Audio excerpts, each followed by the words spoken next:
Okay, Eddie. The show's yours. All right, so I'm going to start out.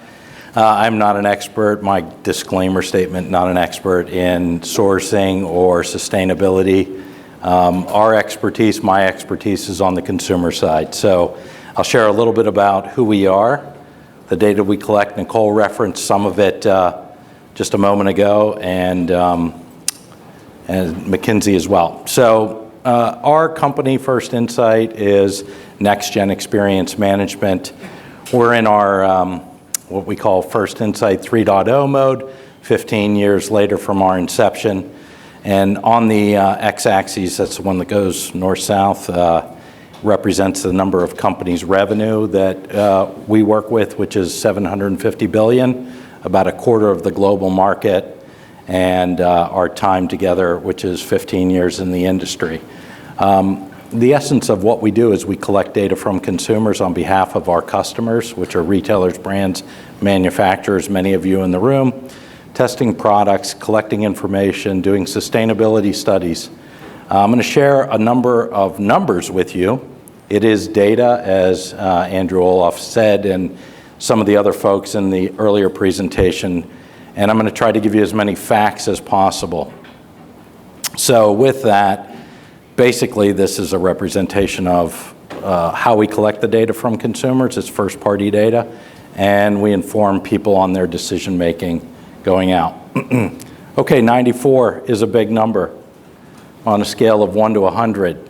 The only time we've ever seen a number bigger than this was 97, February 28th of 2020. There were 9 cases of COVID in the United States. We published a report. It was covered by CNBC and basically said that the consumers are concerned about COVID. 9 cases in the US, February 28th. This data is the number of consumers who are expecting to reduce, these are all forward-looking data points, reduce their spend. So even though we're seeing economic data right now that indicates that, hey, the consumer's healthy, spend is there, all of our data is suggesting that's going to be a problem coming very, very soon to a store near you.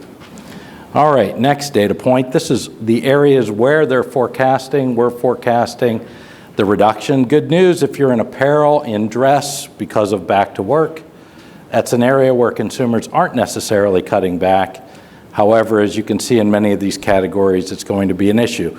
Some suggestions that we can talk about, we've seen data for quite some time about the automotive industry, which has been on fire and very, very hot. If you have a car, you might as well sell it now because it's probably pretty much peaked in its value.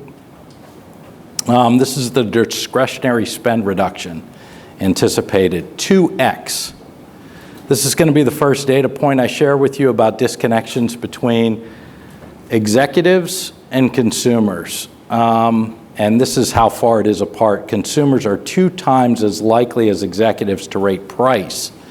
When we talk about sustainability, and we are doing and have started to collect data since 2019 on the consumer around sustainability, one of the number 1 factors is who's going to pay for it and how. And there's a big disconnect related to that I'm going to share with you, which is my next number, which is 76 or 3/4. 3/4 of consumers expect retailers to be more sustainable, so they want that. This is across all socioeconomic, geographic, and demographic generational area. I'll share more data about individual generations in a minute, or as we talk, hopefully. 2/3, this is an interesting number because it's the same for both consumers and decision makers. Consumers say 2/3, 67% say they'll pay more for sustainable products, yet 2/3 of executives think, yeah, they're not going to pay for it. And right now, they would be correct. The consumer is not going to be and doesn't have the appetite. And in fact, we're already seeing the shift in grocery from organic to non-store, non-branded items because of the inflationary aspects and impact. It isn't that they don't want it, it's that they can't afford it.